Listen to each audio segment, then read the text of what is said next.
और इस वक्त स्वास्थ्य मंत्रालय, गृह मंत्रालय की अहम प्रेस कॉन्फ्रेंस शुरू हो चुकी है। सीधे रुक कर लेते हैं। इस पर कॉल कर सकते हैं। अगर वे नेशनल हाईवे पर है तो वे NHAI के हेल्पलाइन नंबर 1033 पर सहायता के लिए कॉल कर सकते हैं। पुलिस और सिक्योरिटी फोर्सेस में बढ़ते संक्रमण को देखते हुए गृह मंत्रालय ने bureau of police research and development और स्वास्थ्य मंत्रालय का परामर्श लेते हुए सभी स्टेट्स और यूटीज को और सभी सेंट्रल आर्म्ड पुलिस फोर्सेस को एडवाइजरी जारी की है। इसमें उनका ध्यान फिर से स्वास्थ्य मंत्रालय के विभिन्न दिशा निर्देशों की तरफ आकृष्ट किया है कि कार्य करते समय और कार्यस्थलों में कोविड-19 से बचने के लिए उन्हें किस प्रकार की सावधानी बरतनी चाहिए। साथ ही प्रिजन्स यानी कारागार में तथा पुलिसकर्मी कोविड-19 के संक्रमण से किस प्रकार सुरक्षित रहें, उस पर एक डिटेल्ड SOP और दिशा निर्देश भी साझा किए हैं। जैसा आप लोगों को पता है, केंद्रीय गृह मंत्रालय ने 1 मई 2020 को आपदा प्रबंधन अधिनियम 2005 के तहत 4 मई 2020 से लॉकडाउन को 2 सप्ताह और बढ़ाने का आदेश नए दिशा निर्देशों के साथ जारी किया है। आपने इन्हें पढ़ा होगा, पर इनके कुछ बिंदु मैं आपके साथ शेयर करना चाहूंगी। लॉकडाउन के इस चरण में स्वास्थ्य मंत्रालय के मापदंड के अनुसार देश में सभी जिलों को रेड, ग्रीन और ऑरेंज जोन के रूप में चिन्हित किया गया है। जोन के अनुसार लॉकडाउन के नियमों में छूट प्रदान की गई है। जिलों का वर्गीकरण स्वास्थ्य मंत्रालय राज्यों और केंद्र शासित प्रदेशों के साथ हर सप्ताह या आवश्यकता अनुसार उससे पहले साझा करेगी। नए दिशा निर्देशों में जोन वाइज कुछ प्रतिबंध है तो रियायतें भी दी गई हैं। जहां प्रतिबंध कोरोना संक्रमण को विफल करने के लिए अति आवश्यक है, वहीं व्यापक समीक्षा के बाद लॉकडाउन में दी गई ढील देश की अर्थव्यवस्था को कार्यात्मक बनाने, वाणिज्यिक गतिविधियों में तेजी लाने और कामगारों को रोजगार उपलब्ध कराने की दृष्टि से की गई हैं। नए दिशा निर्देशों के अंतर्गत कुछ गतिविधियों पर राष्ट्रव्यापी रोक जारी रहेगी। देशव्यापी प्रतिबंध में हवाई, रेल और मेट्रो यात्रा तथा सड़क द्वारा अंतर्राज्यीय यात्रा पर रोक रहेगी। हालांकि मेडिकल, सुरक्षा और गृह मंत्रालय द्वारा स्वीकृत उद्देश्यों के लिए इस प्रतिबंध में छूट होगी। विद्यालय, महाविद्यालय, अन्य शैक्षणिक तथा प्रशिक्षण और कोचिंग संस्थान बंद रहेंगे। ऑनलाइन और डिस्टेंस लर्निंग की अनुमति है, जिसके द्वारा शैक्षिक सत्र में कुछ हद तक हम कमी को पूरा कर सकते हैं। आतिथ्य सेवाएं जैसे होटल्स, रेस्टोरेंट तथा सिनेमाघर, मॉल्स, जिम, खेल परिसर, बार, ऑडिटोरियम और ऐसे सभी संस्थान बंद रहेंगे। सामाजिक, राजनीतिक, सांस्कृतिक और अन्य प्रकार की सभाओं के आयोजन पर रोक रहेगी। सभी धार्मिक स्थल, पूजा स्थल, धार्मिक समागम जनता के लिए बंद रहेंगे। सभी गैर आवश्यक गतिविधियों के लिए लोगों की आवाजाही पर शाम 7 बजे से सुबह 7 बजे तक सख्ती से प्रतिबंध रहेगा। 65 वर्ष से अधिक उम्र के व्यक्तियों, बीमार लोगों, गर्भवती महिलाओं और 10 वर्ष से कम उम्र के बच्चों को आवश्यक जरूरतों और स्वास्थ्य उद्देश्यों को छोड़कर घर से बाहर निकलना वर्जित है।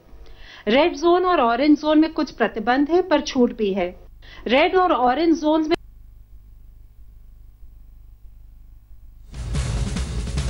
पेरीमीटर कंट्रोल होगा, यानी आपातकालीन चिकित्सा सुविधा और आवश्यक वस्तुओं और सेवाओं की आपूर्ति बनाए रखने के अलावा कंटेनमेंट जोन के अंदर बाहर लोगों की आवाजाही नहीं होगी। कंटेनमेंट जोन के भीतर किसी भी अन्य गतिविधि या कार्य की अनुमति नहीं है।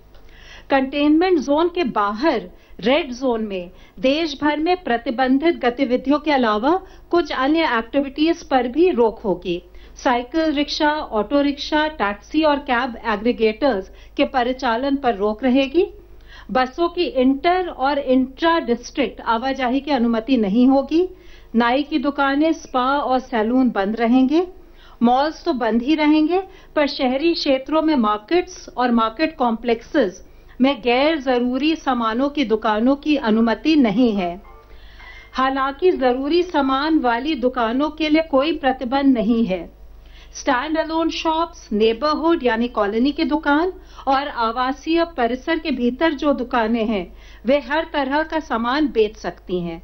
ग्रामीण क्षेत्र में मॉल को छोड़ हर तरह की दुकान की अनुमति है। रेड जोन में ई कॉमर्स सिर्फ एसेंशियल गुड्स के लिए अलाउड है।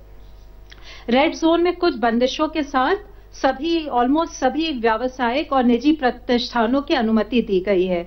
अनुमति प्राप्त गतिविधियों के लिए लोगों एवं वाहनों की आवाजाही हो सकेगी। 4 व्हीलर्स में चालक के अलावा अधिकतम 2 लोग बैठ सकते हैं और 2 व्हीलर्स में पिलियन राइडर यानी पीछे की सीट पर सवारी की अनुमति नहीं है। रेड जोन के ग्रामीण क्षेत्रों में सभी औद्योगिक, कृषि इत्यादि गतिविधियों की अनुमति है, परंतु शहरी क्षेत्र में कुछ प्रतिबंध हैं। इन सिटू कंस्ट्रक्शन यानी मजदूर जहां साइट पर रहते हैं और रिन्यूएबल एनर्जी प्रोजेक्ट्स को भी छूट दी गई है। निजी कार्यालय आवश्यकता के आधार पर 33% स्टाफ के साथ कार्य कर सकेंगे। ऑरेंज जोन में देश भर में प्रतिबंधित गतिविधियों के अलावा बसों की इंटर और इंट्रा डिस्ट्रिक्ट आवाजाही भी प्रतिबंधित है तथा टैक्सी और कैब एग्रीगेटर्स को केवल 1 ड्राइवर और 2 यात्रियों के साथ आवाजाही की अनुमति है। 4 व्हीलर्स में चालक के अलावा अधिकतम 2 यात्री होंगे।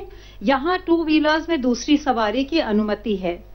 ग्रीन जोन में देश भर में प्रतिबंधित गतिविधियों के अलावा अन्य सभी गतिविधियों की अनुमति दी गई है। हालांकि बसों का परिचालन अधिकतम 50% बैठने की क्षमता के साथ किया जा सकेगा और बस डिपो भी अपनी 50% क्षमता के साथ ही संचालन कर सकती हैं। मैं आपके माध्यम से एक बार फिर लोकहित में लॉकडाउन को सफल बनाने के लिए और कोविड-19 की चेन तोड़ने के लिए सभी जो हमारे राष्ट्रीय निर्देश है उनका सार्वजनिक स्थानों पर और कार्यस्थलों पर अनुपालन करने का अनुरोध करती हूं। धन्यवाद। Health ministry representative please. अब तक टोटल 11,706 लोग क्योर हो चुके हैं और अगर हम पिछले 24 घंटे में देखें तो 1,074 people have been cured. It is such a positive news that this is the highest number in terms of cured patient noted till date. और इसके साथ ही हमारा रिकवरी रेट अब देखें तो है बढ़कर 27.52% हो चुका है। पिछले 24 घंटे में भारत में अगर कोविड-19 के कंफर्म केसेस की संख्या देखें तो 2,553 केसेस बढ़े हैं, जिसके कारण की कुल कंफर्म संख्या अब 42,533 हो चुकी है। Total active cases under medical supervision की संख्या 29,453 है। अगर हम सभी अपने क्लोज केसेस को डेटा के बेसिस पर एनालिसिस करें और एक आउटकम रेशियो कैलकुलेट करें, आउटकम रेशियो मींस कि जो हमारे केसेस क्लोज हो चुके हैं उनका आउटकम यानी कि क्या वो रिकवर हुए हैं या डेथ रिपोर्ट हुई है उसके टर्म्स में मेजर करते हैं। यह हॉस्पिटल में क्लिनिकल मैनेजमेंट के स्टेटस को इंडिकेट करती है। तो इससे पहले हम लोगों ने 17 अप्रैल में जैसे बातचीत की थी तो पाया था कि देश में आउटकम रेशियो 80:20 नोट की गई थी और उसके कंपैरिजन में अगर हम आज का डेटा देखें तो पाते हैं कि हमारी आउटकम रेशियो बढ़कर 90:20 नोट की गई है, जो कि 17 अप्रैल के डेटा से इंप्रूवमेंट के रूप में हम देख सकते हैं। ये वैसे तो जैसे हम हमेशा बात करते हैं कि देश के लिए हर एक डेथ कंसर्न का विषय है, इसीलिए जरूरी है कि हम कोविड के ट्रीटमेंट की डीपर अंडरस्टैंडिंग डेवलप करें, फोकस करें कि हम अपने इस आउटकम को और बेहतर कैसे बना सकते हैं। आज जैसे कि लॉकडाउन हमारे देश के कुछ हिस्सों में स्टैगर्ड मैनर में ईज हो रहा है, तब हमारे लिए जरूरी है कि हम ये इंश्योर करें कि रिगरस कंटेनमेंट मेजर्स वहां लिए जहां पर कि केस पाए गए हैं। हम ये इंश्योर करें कि जितने भी हमारे केस हैं उसका इफेक्टिव क्लिनिकल मैनेजमेंट हो और साथ ही हम इन्फेक्शन प्रिवेंशन और कंट्रोल पर भी अपना फोकस रखें। ऐसे पैंडेमिक्स में इससे पहले भी हिस्टोरिकली यह नोट किया गया है कि अगर सोशल डिस्टेंसिंग का रिलैक्सेशन यानी कि जब हम सोशल मोबिलिटी अलाउ करते हैं उस समय पर सही ढंग से पालन ना हो और रेस्ट्रिक्शन को सही ढंग से इस्तेमाल ना किया जाए तो सडनली डिजीज ट्रांसमिशन रेट फिर से इंक्रीज हो सकता है।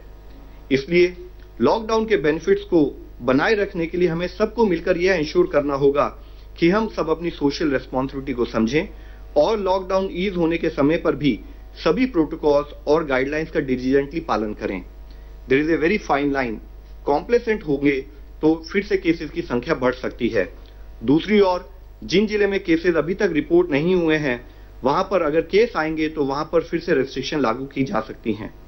हम एक नए नॉर्मल में ट्रांजिशन कर रहे हैं। जरूरत है कि हम सब लोग सावधान रहें, सजग रहें और सतर्क रहकर कोविड-19 से निपटने की अपनी तैयारी को इसी स्पीड और मोमेंटम के साथ बढ़ाते रहें। हमें पब्लिक स्पेसेस में कंपल्सरली फेस मास्क या कवर्स को यूज करना है। इवन आउटसाइड कंटेनमेंट जोन में भी हमें सभी प्रिवेंटिव मेजर्स और सरकार द्वारा दिए गए दिशा निर्देश का पालन करना है। इसेंशियल आइटम्स को भी खरीदते समय या कॉमन एरियाज में किसी से मीटिंग करते समय भी जो रिलैक्सेशन वाले एरिया हैं वहां पर भी हम भीड़ भाड़ से बचें। लेटेस्ट फिजिकल डिस्टेंसिंग मेजर्स का पालन करें।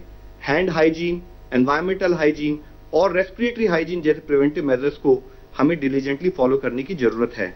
जैसे कि माननीय प्रधानमंत्री जी ने कहा है कि जरूरत है कि जान भी है जहान भी है, और उसको सुनिश्चित करने के लिए आज जब हम लॉकडाउन को थोड़ा रिलैक्स कर रहे हैं तो जरूरत है कि हम सब लोग मिलकर इस दिशा में प्रयत्न करें कि हम लॉकडाउन ईज करने के समय पर भी अपनी सोशल रेस्पॉन्सिबिलिटी को समझते हुए इस तरह से इंश्योर करें कि केसेस की संख्या ना बढ़े।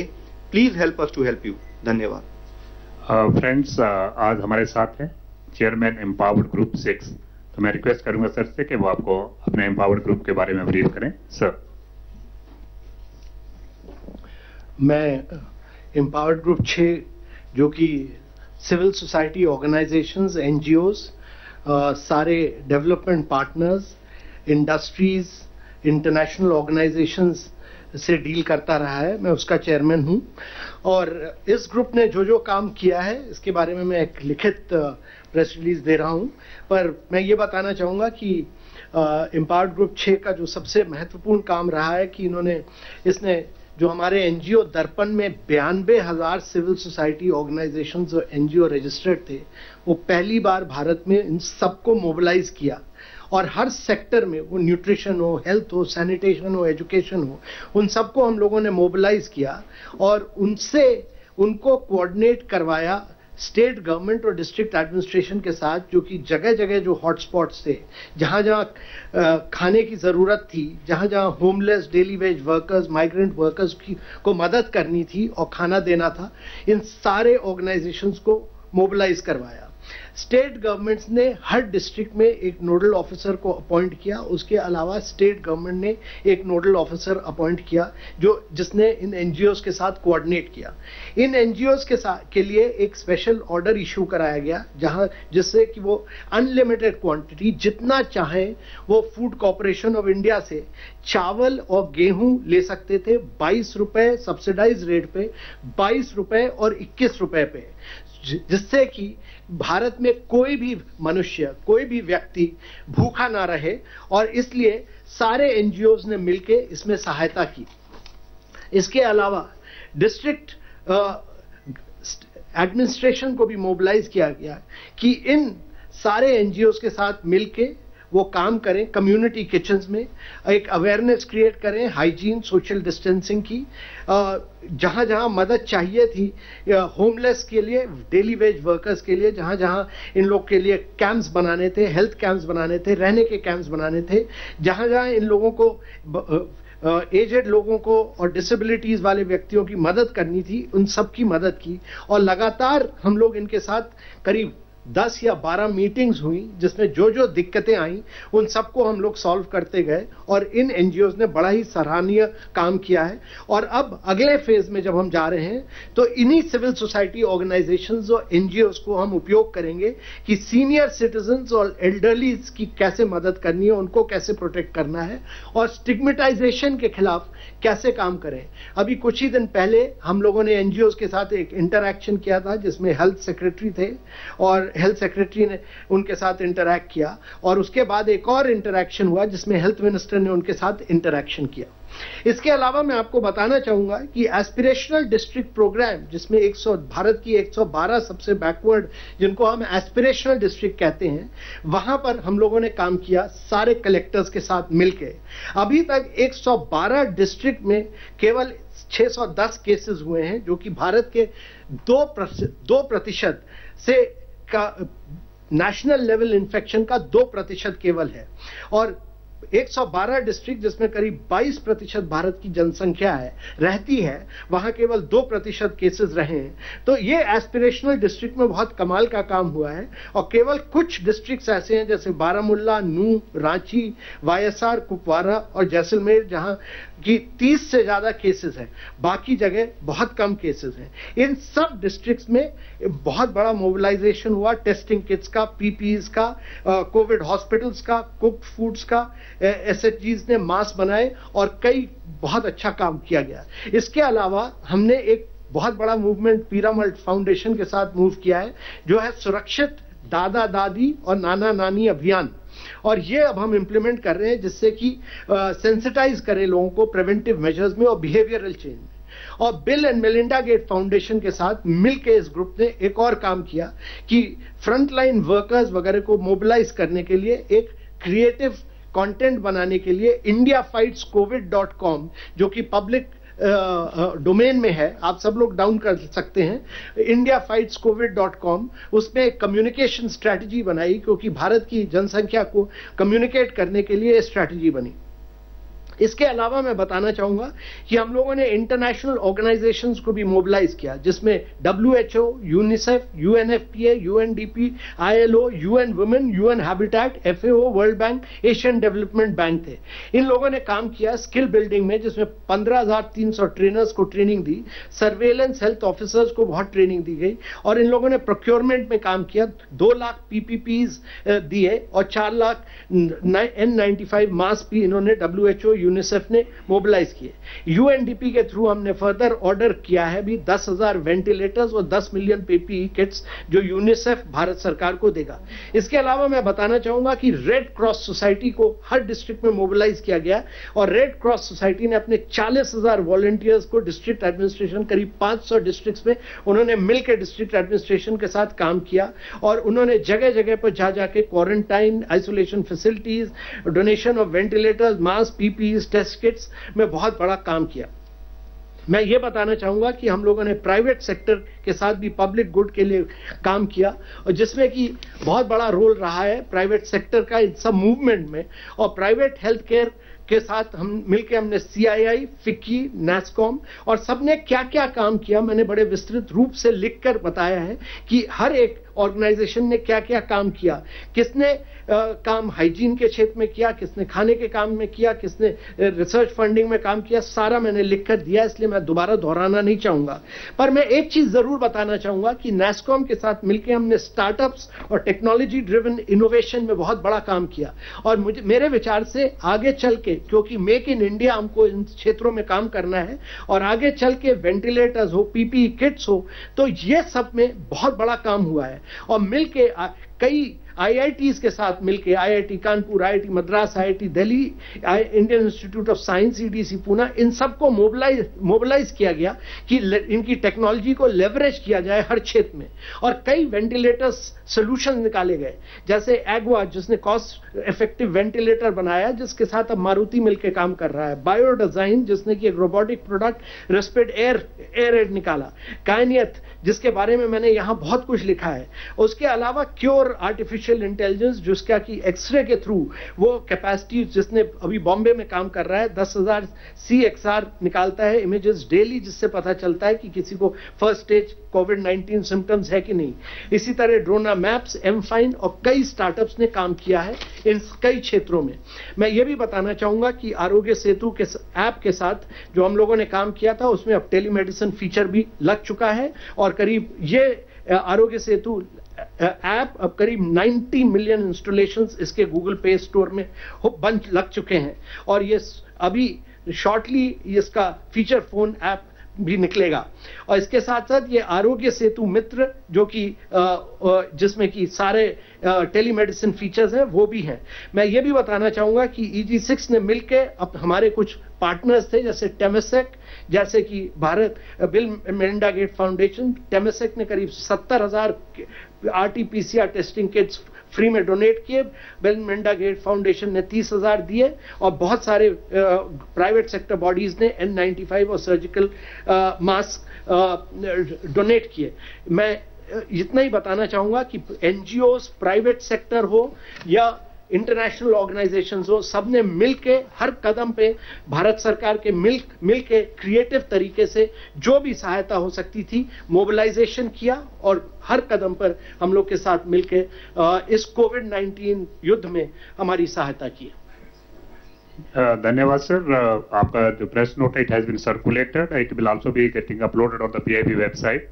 अब हम कुछ क्वेश्चन ले लेते हैं। मौसमी सिंह फ्रॉम आज तक। सर, एक बहुत ज्वलंत सवाल है, MHA या हेल्थ मिनिस्ट्री आंसर कर सकती है। रेल टिकट को लेके काफी विवाद खड़ा हुआ है कि कौन रेल का टिकट देगा, और रेलवे मिनिस्ट्री ने ऐसी गाइडलाइन जारी की थी जिसमें कहा था कि स्टेट्स जो है वसूली करें मजदूरों से और फिर वो रेल को जाएगा। तो उस पर स्पष्टीकरण चाहिए कि क्या किराया वसूला जा रहा है, वो क्या rail tomorrow we are inviting in here only representatives from the railways who can clarify everything. Can we just postpone to that, or I think Sir, it's let me respond. मैं आपको बताता हूँ। just 1 minute. नहीं, कोई बात नहीं ma'am, आपका question factually it has to be cleared. सबसे पहले तो आप ये समझें कि as far as people who are there, जो हमारे माइग्रेंट लेबरर्स थे, हमारी गाइडलाइंस ने क्लियरली कहा है कि इंफेक्शियस डिजीज मैनेजमेंट के भाग के रूप में जो मनुष्य जहां है वहीं रहे। उसके बाद based on the request given from states for particular cases, उन्होंने जब गवर्नमेंट ऑफ इंडिया से रिक्वेस्ट की तो उसके बेसिस पर स्टेट की रिक्वेस्ट के तहत उन लोगों को स्पेशल ट्रेन चलाने की हमने परमिशन दी। जैसे कि आपने कहा है, गवर्नमेंट ऑफ इंडिया हो या रेलवेज हो, किसी भी कोशिश में हमने कभी भी कोई भी वर्कर से चार्ज करने की बात नहीं की है। हमने 85% जो पूरी ट्रांसपोर्टेशन का कॉस्ट बियर किया जाता है वह 85% जो है वो रेलवेज बियर करती हैं, 15% स्टेट को बियर करना है। और उसी प्रोसेस और बेस्ड ऑन स्टेट्स रिक्वेस्ट जो ये प्रोसेस शुरू हुआ है कि जो कुछ लिमिटेड पैसेंजर, जो स्टैंडर्ड पैसेंजर्स हैं, माइग्रेंट लेबरर्स हैं, जिनको लिमिटेड लोगों को लेके जाना है for some very particular reason, उसको स्टेट गवर्नमेंट उसी तहत में कोऑर्डिनेट भी कर रही है except for 1 or 2 states. Mister Amir, news nation.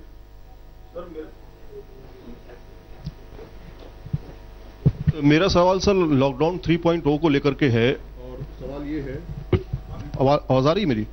सवाल ये है सर कि ये जो ढील दी गई है, इससे पहले WHO ने भी कहा था कि अगर बहुत ज्यादा ढील दी जाएगी तो ये मामले और बढ़ सकते हैं, मतलब डबल भी हो सकते हैं। तो क्या आपको लगता है कि अगर ये ढील दी गई है तो अगर नॉर्म्स को फॉलो नहीं किया जाता है, जैसा कि आज देखा गया कि शराब की दुकानों में बहुत ज्यादा भीड़ देखने को मिली, सुबह से दुकानें जब खुली थी तो बहुत भीड़ देखने को मिली थी, तो क्या आपको लगता है क्या इस पर हो सकता है?